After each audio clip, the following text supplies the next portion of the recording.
राधे राधे दोस्तों। अगर आपको हमारी कहानियाँ पसंद आती हैं तो प्लीज़ चैनल को सब्सक्राइब जरूर करें। भाभी, आपके पास छुट्टे पैसे हैं तो जरा ऑटो वाले को दे दो। मेरे पास 500 का है। रीमा घर में घुसते ही बोली। जी जी जी, आप आराम से बैठिए, देव पैसे दे देगा। नंदिनी ने देव को पैसे दिए कि वह ऑटो वाले को दे आए। देव पैसे लेते समय गुस्सा करते हुए फुसफुसाने लगा। मम्मा आ गई कंजूस बुआ। कभी इनके पास पैसे नहीं रहते, हमेशा हमको ही किराया देना पड़ता है। कुछ कहा क्या लल्ला? रीमा सोफे पर बैठते हुए बोली। ना जीजी, कुछ नहीं। देव को घूरते हुए चुप रहने का इशारा किया और पैसे देकर आने को कहा। नंदिनी रीमा के लिए चाय नाश्ते का इंतजाम करने किचन में चली गई। भाभी, घर में बड़ी शांति है, सब लोग कहाँ हैं? और अम्मा मेरी आवाज सुनकर भी बाहर नहीं आई। तबीयत तो ठीक है ना उनकी? बोलते बोलते रीमा पूरे घर का चक्कर लगा डाली। अरे जीजी, आप भूल गई क्या? आज एकादशी है।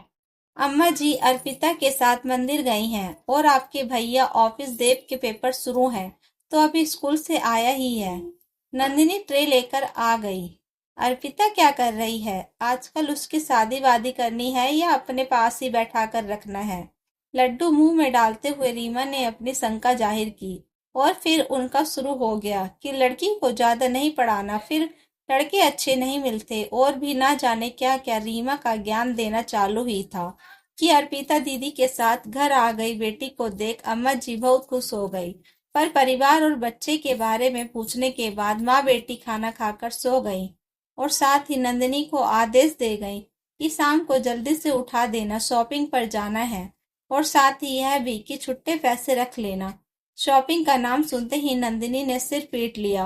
हो गया सत्यानाश, शॉपिंग करेंगी और यह बिल चुकता करना पड़ेगा मुझे। मम्मा, आप कोई बहाना बना दो, कह दो कि सिर में दर्द हो रहा है या फिर आपको डॉक्टर के पास जाना है। दोनों बच्चे आइडिया देने लगे। बेटा जी, उन्हें जानते पहचानते हुए पूरे 22 साल हो रहे, झट से सबके सामने बोल देंगी कि दिन भर घर गृहस्थी में रहोगी तो सिर दर्द होगा ही।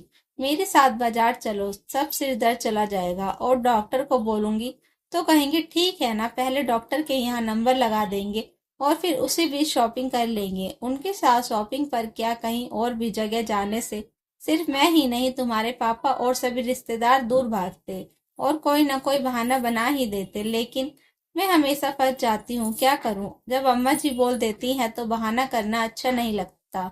पता है, आज तक उन्होंने कभी ऑटो या रिक्शा का भाड़ा नहीं दिया। हर समय अपने पास से 500 या 2000 का नोट निकाल लेती। नंदिनी बच्चों को रीमा की चालाकी से पैसे खर्च करवाने के बहाने बताकर अपने पर्स में छुट्टे पैसे रखने लगी। शाम की चाय पीकर नंद और रीमा जीजी शॉपिंग करने चली गई। बाजार पहुंचकर रीमा जीजी सामान लेने लगी और जैसे ही दुकानदार ने कहा 50, रीमा ने अपने पास से 2000 का नोट निकाल लिया। 2000 का नोट देखकर दुकानदार बोला, बहन जी छुट्टे दे दो। आज सुबह से इतनी बिक्री नहीं हुई है कि 2000 के छुट्टे हों। भाभी, आप दे दो, आपके पास तो 150 होंगे ही। रीमा ने नंदिनी से कहा और खुद आगे बढ़ गई। छुट्टे पैसे वाला पाउच निकालने के लिए नंदिनी ने बैंक में हाथ डाला तो हैरान रह गई। पाउच नहीं था। वो चैन खोलकर अच्छे से देखने लगी, लेकिन वह पाउच नहीं मिला। नंदिनी को अभी तक वहीं खड़ा देख रीमा वापस आई। क्या हुआ भाभी, पैसे दे दिए? तो यहाँ तो खड़ी क्यों खड़ी हो जीजी? छुट्टे पैसे वाला पाउच नहीं मिल रहा। लग रहा है कि जल्दी जल्दी में मैं घर पर ही भूल आई। आपके पास देखिए, शायद 500 का भी नोट होगा, वह दे दीजिए। रीमा नंदिनी का पर्स लेकर पहले खुद ही चेक करती है, लेकिन पाउच न पाकर 500 का नोट अपने पास से निकाल कर देती है। भाभी, ऐसा करते हैं कि घर चलते हैं। देखो ना, आज ही सफर करके आई हूँ और आज ही शॉपिंग करने आ गई। मैं बहुत वीकनेस फील कर रही हूँ, इसलिए चलते हैं घर। रीमा अपने बनाकर रिक्शा बुलाने लगी क्योंकि अब शॉपिंग उसे अपने ही पैसों से करनी पड़ती। अरे बुआ, इतनी जल्दी आज आपकी शॉपिंग हो गई? सामने स्कूटी पर अर्पिता और देव खड़े थे। तुम लोग यहाँ? नंदिनी को आश्चर्य हुआ। देव को कुछ नोट चौकस कराने थे और इसका मन कर रहा था तिवारी के यहाँ से छोले भटूरे खाने का, तो मैंने कहा चलो चलते हैं। मम्मी, बुआ भी मिल जाएंगी, बुआ को भी छोले भटूरे पसंद है। अर्पिता हंसते हुए बोली, नहीं नहीं बच्चों, आज नहीं, मैं बहुत थक गई हूँ।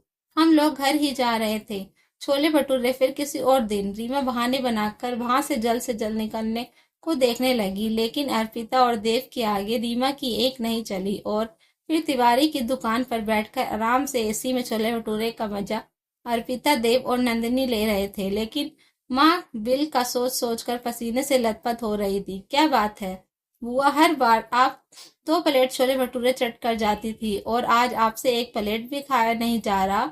देव की बात पर रीमा बस मुस्कुरा कर रह गई।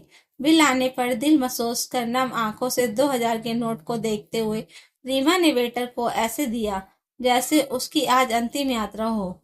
जी मैं यह कह रही थी कि अब तो 2000 नोट के छुट्टे भी हो गए हैं और एसी में बैठकर नाश्ता करने से थकान भी दूर हो गई है। अब कहाँ रोज रोज बाजार आएंगे। आप ऐसा करो कि अपनी शॉपिंग पूरी कर लो। तिवारी की दुकान से बाहर आते हुए नंदिनी बोली। ना भाभी, अब कोई शॉपिंग नहीं करनी। अरे यह सब सामान तो मेरे यहाँ भी मिलता है, फालतू में काहे को ढोकर ले जाना। घर चलो, मेरी तबीयत ठीक नहीं लग रही। रीमा चक्कर आने का इशारा करने लगी। अर्पिता ने जल्दी से एक रिक्शा बुलाया। रीमा और नंदिनी घर के लिए निकल गए। अब यह बताने की जरूरत नहीं कि रिक्शा का किराया रीमा ने ही दिया। अरे भाई, अब उनके पास छुट्टे नहीं का बहाना नहीं बचा था। एक राज की बात, नंदिनी बहाना नहीं बना रही थी। उसे पता ही नहीं था कि अर्पिता और देव ने वो पाउच निकाल दिया था और दोनों जानबूझकर बाजार पहुंचे थे ताकि कंजूस बुआ के 2000 नोट के छुट्टे हो सके। तो दोस्तों, इस कहानी को लेकर आपकी क्या राय है, कमेंट बॉक्स में जरूर बताएं। और अगर कहानी अच्छी लगी हो तो प्लीज लाइक करें। अगर आपने हमारे चैनल को अभी तक सब्सक्राइब नहीं किया तो जरूर कर लीजिए। Thank you for watching.